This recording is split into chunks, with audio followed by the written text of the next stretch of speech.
नमस्कार दोस्तों, आपका जय गुरु क्लासेस में फिर से स्वागत है।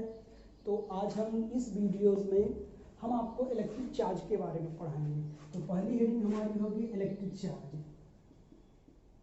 Electric charge, electric charge. तो देखिए, इलेक्ट्रिक चार्ज में समझाने की कोशिश करता हूँ। तो सबसे पहले मैं ये बताना चाहता हूँ कि जो चार्ज होता है ये एक फंडामेंटल सवाल है। किसी भी फंडामेंटल सवाल का एक्यूरेट आंसर नहीं होता है। जैसे मैं कहूँ कि मास क्या है, मास भी फंडामेंटल क्वेश्चन है। फंडामेंटल क्वेश्चन के कोई सवाल नहीं होते, अभी तक कोई सही से डिफाइन कर नहीं पाया। फिलहाल लोग ये समझने की कोशिश करते किसी मैटर की प्रॉपर्टी है। क्या है? किसी मैटर की प्रॉपर्टी है, वो अनुमान लगाते हैं, गेस करते हैं, इसके कारण ऐसा हुआ होगा। तो इसलिए मैं कहना चाहता हूँ ये फंडामेंटल सवाल है। फंडामेंटल सवाल का कोई जवाब नहीं होता। तो लोग देखिए कैसे कैसे उसे क्या करते हैं, डिफाइन करते हैं। तो उसी में से मैं भी डिफाइन करना चाह रहा हूँ। तो देखिए, हमने बताया कि कोई मैटर है, मैटर में मॉलिक्यूल्स होता है, मॉलिक्यूल्स में एटम होते हैं, एटम में न्यूक्लियस होता है, न्यूक्लियस के अंदर न्यूट्रॉन प्रोटॉन है। इसके अराउंड इलेक्ट्रॉन क्या करेगा? रिवॉल्व करेगा। इलेक्ट्रॉन है, इलेक्ट्रॉन पर नेगेटिव चार्ज है, तो उसमें क्या करते हैं? इलेक्ट्रिक नेचर आ जाता है। कौन सा नेचर आ जाता है? इलेक्ट्रिक नेचर आता है।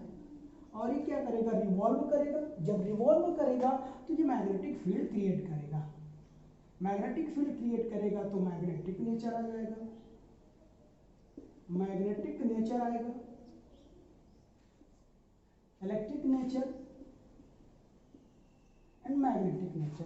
तो इलेक्ट्रिक नेचर में जो इंटरेक्शन होता है, मैग्नेटिक इंटरेक्शन में जो इंटरेक्शन होता है, जिसके कारण इंटरेक्शन होता है, उसकी जो बेसिक प्रॉपर्टी होती है वही क्या होती है? इलेक्ट्रिक चार्ज होती है। तो इलेक्ट्रिक चार्ज को हम लोग डिफाइन कर सकते हैं। आइए देखिए कैसे डिफाइन करते हैं। The basic property of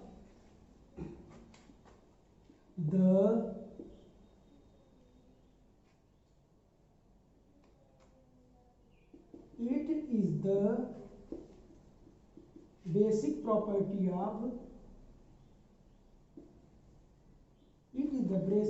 property of matter, basic property of matter which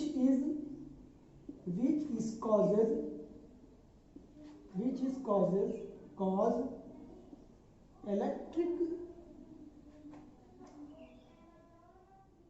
electric and magnetic interaction, electric and magnetic interaction.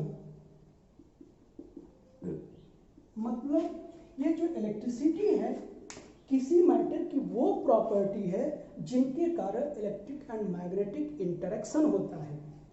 यानी मैटर, कुल मिला के ये क्या है? मैटर की प्रॉपर्टी, मैटर की वो प्रॉपर्टी जिसके कारण इलेक्ट्रिक मैग्नेटिक का क्या हो जाए? इंटरेक्शन होता है। तो आइए हम दिखाते हैं। हम मान लेते हैं कि कोई ये क्या है, कोई हमारा ये क्या है? प्रोटॉन है। ये भी प्रोटॉन है, ये भी प्रोटॉन है। अब जानते हैं इस पर क्या करेगा? एक फोर्स लगी है, रिपेल करेगा। क्यों? प्रोटॉन पर पॉजिटिव चार्ज होता है। अगर मैं क्या करूं? इलेक्ट्रॉन ले लूं, तो ये क्या करेगा? ये भी रिपेल करेगा। अगर मैं एक प्रोटॉन ले लूं, एक इलेक्ट्रॉन ले लूं, तो ये क्या करेगा? एक क्या करेगा? ये अट्रैक्ट करेगा। यानी कि दोनों जो फंडामेंटल पार्टिकल्स हैं, फंडामेंटल पार्टिकल में जो रिपल्सन हो रहा है वो क्यों हो रहा है? ये सोचने वाली बात है। तो इंटरेक्शन करवा रहा है। इस पर जो एक फोर्स लगता है, इन सब फोर्स को इलेक्ट्रोस्टैटिक फोर्स कहते हैं। क्या कहते हैं दोस्तों? इलेक्ट्रोस्टैटिक फोर्स कहते हैं।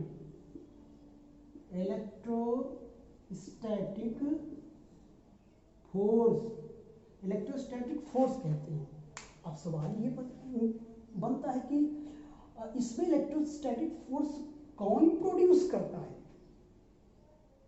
तो कोई ना कोई प्रॉपर्टी तो है इसमें, कोई ना कोई प्रॉपर्टी तो है। उसी प्रॉपर्टी को हम चार्ज कहते हैं, उसी प्रॉपर्टी को हम क्या करते हैं, चार्ज कहते हैं। ये प्रॉपर्टी ऑफ मैटर क्या हम प्रोटॉन और इलेक्ट्रॉन की कह सकते हैं, ठीक है ना, क्योंकि ये प्रोटॉन इलेक्ट्रॉन मैटर में ही तो होते हैं यार। तो हम ये कह सकते हैं it is the property of proton and neutron which give up rise the electrostatic force is known as electric charge। तो आप लोग कहें तो मैं राइट कर देता हूं, लिख देता हूं, it is the property of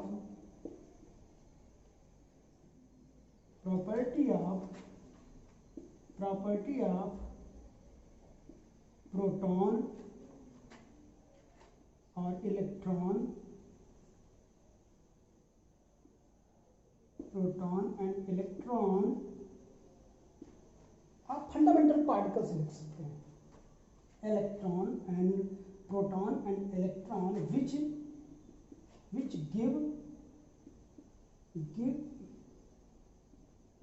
rise the electrostatic force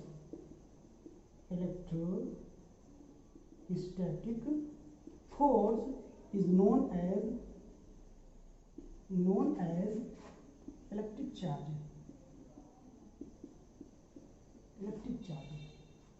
तो दोस्तों ये क्या है, मैटर की प्रॉपर्टी है, ये प्रोटॉन इलेक्ट्रॉन, जाहिर सी बात है मैटर में इलेक्ट्रॉन प्रोटॉन होते हैं, तो बात मैटर और यहाँ आप कंफ्यूजन में मत होइए, बात एक ही है।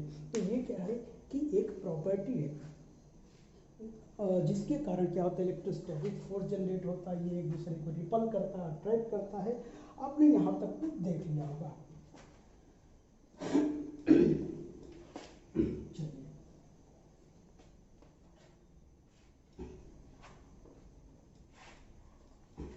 हम टाइप ऑफ चार्ज की बात करते हैं, टाइप ऑफ चार्ज की बात करते हैं।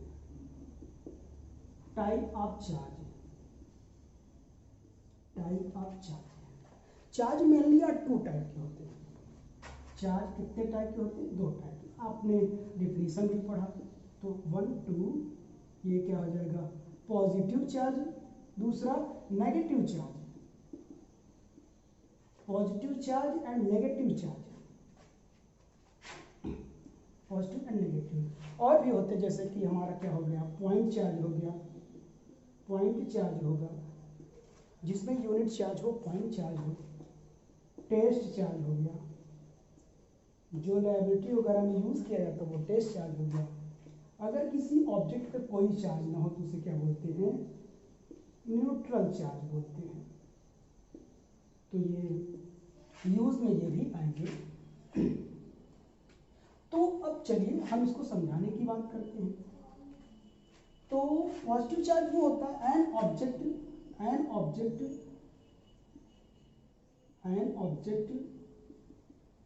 which transfer the electron on that body,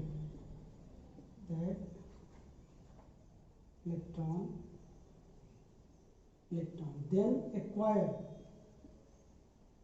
the positive charge जो इलेक्ट्रॉन को क्या कर देता है, त्याग कर देता है, ट्रांसफर कर देता है, उस ऑब्जेक्ट में पॉजिटिव चार्ज आ जाता है। वो कैसे आता है अभी मैं बताता हूं आपको। और second number, an object which receive the electron then acquired the negative charge on that body, तो जो इलेक्ट्रॉन को क्या कर लेता है, अट्रैक्ट कर लेता है, ले लेता है, उस पर नेगेटिव चार्ज आ जाता है। तो आइए देखते हैं ये होता कैसे है। तो आपने देख लिया, डेफिनेशन देख लिया, इसे समझाने की कोशिश करता हूं मैं। हम मानते कोई सोडियम एटम है, सोडियम एटम यानी एटॉमिक नंबर कितना होता है, 11 होता है, 11 होता है, चलिए 11 होता है।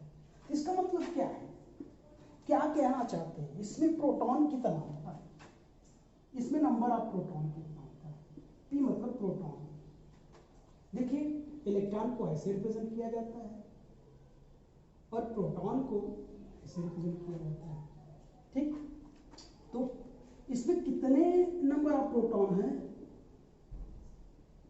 +11, क्योंकि प्रोटॉन में पॉजिटिव चार्ज होता है। और नंबर ऑफ इलेक्ट्रॉन कितने हैं बताइए,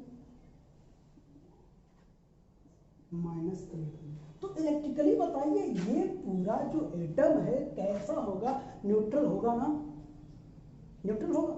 हाँ, लेकिन अब हम ये देखते हैं कि तो इलेक्ट्रिकली न्यूट्रल होगा, आपने देखा क्योंकि कोई चार्ज नहीं आएगा, ये न्यूट्रल हो जाएगा, क्योंकि जितने नंबर ऑफ प्रोटॉन है उतने नंबर ऑफ इलेक्ट्रॉन्स है। तो हम देखिए ये हमारा यहाँ पर क्या है, न्यूट्रॉन और प्रोटॉन है। प्रोटॉन 11 इलेक्ट्रॉन, तो प्रोटॉन तो रहबे करेंगे इसमें, इसे तो हम बाहर कर नहीं सकते क्योंकि वो क्या है, न्यूक्लियस के अंदर है। न्यूक्लियस के अंदर को निकालना इतना आसान नहीं, वो फिर ठीक है ना, तो इम्पॉसिबल हो जाएगा। बाकी केमिस्ट्री वाले बताएंगे, हम जरूर थोड़ा सब कुछ बता देंगे। अच्छा, तो इसके जो पास वाली कक्षा में वो कितने इलेक्ट्रॉन हैं, 2 इलेक्ट्रॉन हैं। इसके आउटर मोस्ट ऑर्बिट में कितने इलेक्ट्रॉन होंगे, 1 2 3 4 5 6 7 8, सॉरी ये 1 2 3 4 5 6 7 8, क्योंकि आप जानते हैं किस तरीके से नंबर ऑफ इलेक्ट्रॉन 2 8 8 16 ऐसे क्या करते हैं कि सभी ऑर्बिट में नंबर ऑफ इलेक्ट्रॉन्स रहते हैं।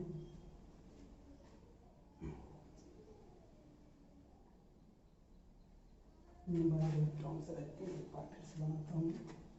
ये हमारे पास न्यूट्रॉन प्रोटॉन है, इसमें हमारा इलेक्ट्रॉन है, इसमें 8 हैं, 1 2 3 4 5 6 7 8, कितने 10 हो गए, अब बाहर कितना हो जाएगा, 1 बाहर आ जाएगा ना। तो चलिए मैं देखता हूँ, देखिए समझने की कोशिश करिएगा। अगर मैं कहूँ भाई आउटर मोस्ट ऑर्बिट में जो इलेक्ट्रॉन है उसी को हम क्या कर सकते हैं, निकाल सकते हैं। अब अंदर को वाले इलेक्ट्रॉन को निकालने के लिए मुझे ज़्यादा एनर्जी चाहिए, तो अब फोकट की एनर्जी तो हम लगाएंगे नहीं उसमें, तो जो पॉसिबल है वही करवाइए ना। तो चलिए हम क्या करते हैं, मान लेते हैं यहाँ जो इलेक्ट्रॉन है, एक इलेक्ट्रॉन यहाँ से क्या कर गया, निकल गया, यहाँ से एक इलेक्ट्रॉन क्या कर गया, निकल गया। एक इलेक्ट्रॉन अगर निकल गया, एक इलेक्ट्रॉन अगर क्या हो गया, निकल गया, तो अब बताइए कितने इलेक्ट्रॉन बचेंगे। पी हमारा प्रोटॉन कितना था, प्रोटॉन तो कम होगा नहीं, ऑब्वियस है कि प्रोटॉन कम होगा ना, क्योंकि वो न्यूक्लियस के अंदर उसे ब्रेक करना इतना आसान नहीं। तो बताइए जो इलेक्ट्रॉन है वो कितना है, इलेक्ट्रॉन अब कितना बचा, एक तो निकल गया ना, एक निकल गया, एक ट्रांसफर कर दिया। जब ट्रांसफर कर दिया तो कितना, -10 इलेक्ट्रॉन बचेगा। अब ओवरऑल सॉल्व करिए तो +E, यानी इस ऑब्जेक्ट पे कौन सा चार्ज आएगा, पॉजिटिव चार्ज आएगा, पॉजिटिव चार्ज आएगा। लेकिन अब यही अगर मैं कहूँ इसके सामने, एक काम तो हो गया। दूसरी बात देखिए, अगर मैं एक इलेक्ट्रॉन को डाल दूँ, ऐसा हो नहीं सकता। आप ये ना सोचिए कि सर ने इलेक्ट्रॉन को क्या करते हैं, सोडियम एटम में जबरदस्ती घुसा दिया, ऐसा होगा ना। जस्ट एज एग्जांपल मैं बता रहा हूँ, अगर हो जाए तो, अगर करना तो 2 एटम को साथ साथ रखिए, भाई यहाँ से निकलेगा दूसरे में जाएगा ही जाएगा, तो वो दूसरा एटम जो यहाँ वाला होगा, या मान लीजिए यहाँ ऐड कर देता हूँ, तो एग्जाम्पल मैं देखता हूँ, बुरा मत मानिएगा आप लोग, क्योंकि ये ऐसा हो नहीं सकता है कि इलेक्ट्रॉन को इसमें डाल दिया जाए। ठीक, चलिए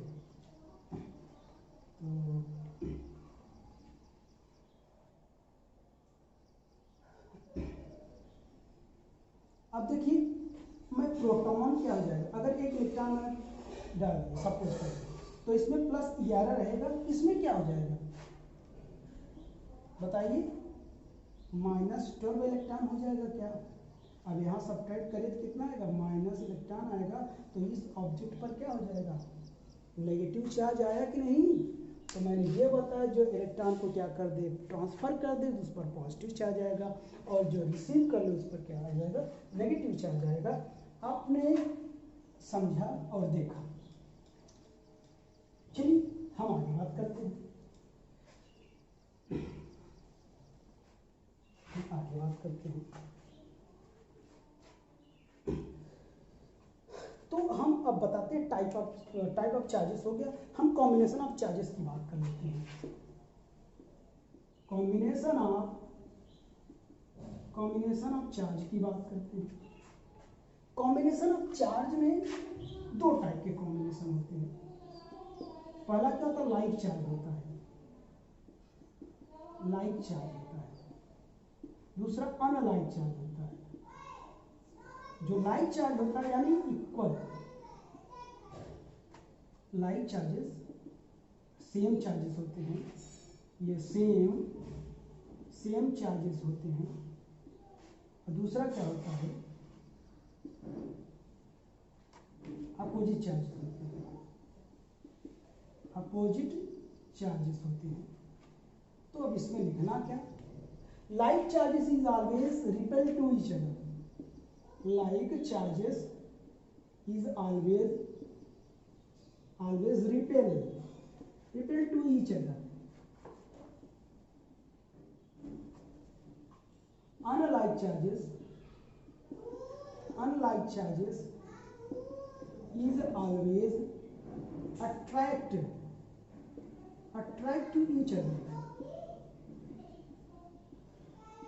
तो लाइक चार्जेस हमेशा अट्रैक्ट कर, वो रिपेल करती हैं, अनलाइक चार्जेस अट्रैक्ट करती हैं। फॉर एग्जांपल मैं ले लूँ, अगर मैं कहूँ पॉजिटिव कामा पॉजिटिव है, वो क्या करेगा, रिपेल करेगा। ये क्या हो जाएगा, रिपेल करेगा। प्लस का वो माइनस कामा माइनस ले लूँ तो क्या करेगा, रिपेल करेगा। अगर मैं प्लस कामा माइनस ले लूँ तो क्या करेगा, अट्रैक्ट करेगा। अगर मैं माइनस कामा प्लस ले लूँ तो क्या करेगा, ये भी क्या करेगा, अट्रैक्ट करेगा। तो ओवरऑल आपने देखा, अगर सेम चार्ज हो तो एक दूसरे को रिपेल करेंगे, अगर अपोजिट चार्ज हो तो एक दूसरे को क्या करेंगे, अट्रैक्ट करेंगे, अट्रैक्ट करेंगे। ये आपने देखा। चलिए अब हम जो बात करने हैं वो है unit, unit of charge, unit of charge. तो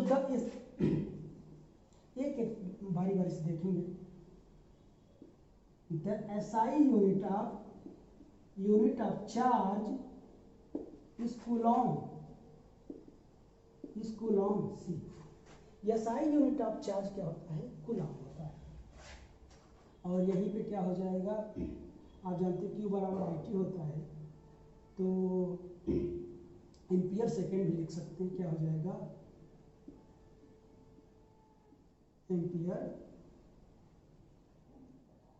एम्पियर सेकेंड भी हो जाएगा कूलॉम। दूसरा, the serious unit of charge is state Coulomb, state Coulomb, और ई स्टेट कूलॉम एंड ESU। बच्चों ESU का जो फुल फॉर्म है electrostatic unit. Another unit of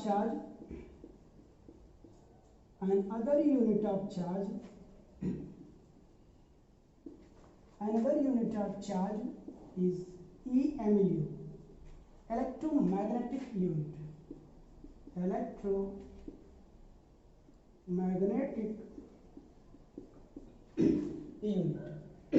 चलिए इन सब में हम लोग रिलेशन देखते हैं। तो 1 कूलॉम रिलेशन देखता हूं।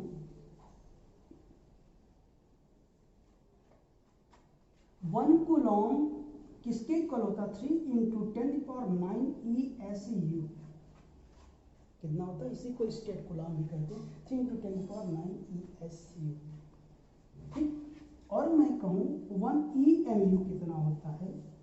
1 EMU होता है 3 इंटू 10⁻10 ESU। तो एक कूलॉम में इतना ESU होता है, एक EMU और ESU में ये रिलेशन होता है। तो इसको कूलॉम के फॉर्म में हम बदल कर देखते हैं।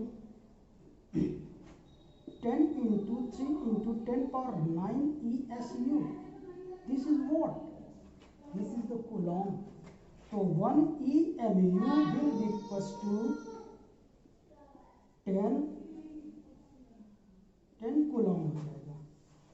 आपने देखा तो ये रिलेशन हो गया, ये हमारा क्या हो गया? रिलेशन हो गया। चलिए और क्या करते हैं? बिगेस्ट और स्मॉलर यूनिट की बात करते हैं। बिगेस्ट और स्मॉलर यूनिट की बात करते हैं। The smaller unit of charge is Franklin.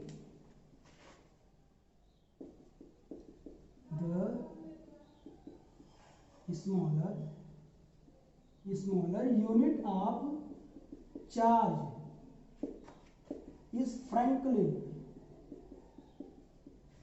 इसी को स्टेट कूलॉम कहते हैं बच्चों। स्टेट कूलॉम ESU यही होता है।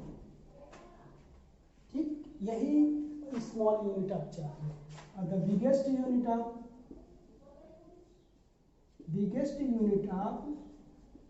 Of charge is Faraday. Faraday का नाम सुना होगा, ये होता है। तो अगर मैं कहूँ एक क्या कहते हैं कि ESU में कितना कूलॉम होता है, तो यहाँ से आप देख सकते हैं। यानी 1 ESU will be equals to कितना? 1/3 इंटू 10⁹ क्या हो जाएगा? कूलॉम हो जाएगा। ये हो जाएगा 1 ESU का। और 1 फैराडे क्या होता है? चलिए 1 फैराडे के बारे में जानते हैं हम लोग। 1 फैराडे क्या होता है?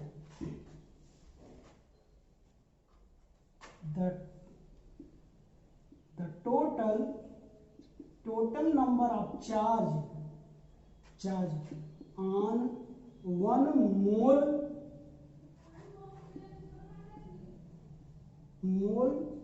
इलेक्ट्रॉन। एक मोल इलेक्ट्रॉन पर जो नंबर ऑफ चार्ज होता है वो क्या होता है? एक फैराडे कहलाता है। क्या कहलाता है? एक फैराडे कहलाता है। तो देखिए हम आपको पता है Q will be equals to यानी इंटू E। यानी अवगाद्रो नंबर है ये, इंटू E। तो चलिए हम अवगाद्रो नंबर जानते हैं। वेयर यानी क्या है? अवगाद्रो नंबर है। अवगाद्रो नंबर E क्या है? इलेक्ट्रॉन है। तो जो Q will be equal to यानी कि वैल्यू होती है 6.02 इंटू 10⁻23। नंबर है तो किसी कोई यूनिट होगी नहीं। और 1.6 इंटू 10⁻−19 कूलॉम ये क्या है? इलेक्ट्रॉन पर चार्ज है। अगर मैं इसे क्या करती हूँ? कैलकुलेट करूँ तो 96,500 क्या आता है? कूलॉम आता है। अब इसे हम मैं लिख सकता हूँ क्या? अप्रॉक्सीमेटली। ये लगभग में आता है। एक्यूरेट करने में 46,540 ऐसा, 96,540 ऐसा कुछ आपकी यूनिट आएगी। तो एक फैराडे को भी मैंने बता दिया, स्मॉलर यूनिट को भी बता दिया। अब चलिए हम क्या करते हैं? यूनिट की बात हो गई, हम क्या करते हैं कि इलेक्ट्रिक चार्ज की कुछ प्रॉपर्टी और इम्पोर्टेंट पॉइंट के बारे में जानते हैं।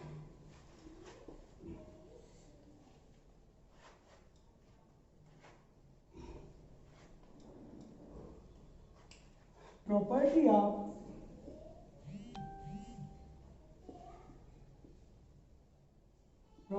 of charge and important points, property of charge and important points. तो हेलो दोस्तों, मुझे ये लगता है कि अब property of charge and important point मैं इस वीडियो में बताऊंगा तो बहुत लंबा हो जाएगा, तो हम property of charges and important point को हम अगले वीडियो में क्या करते हैं, इसे क्या करते हैं, एक्सप्लेन करने की कोशिश करते हैं। Thank you for watching.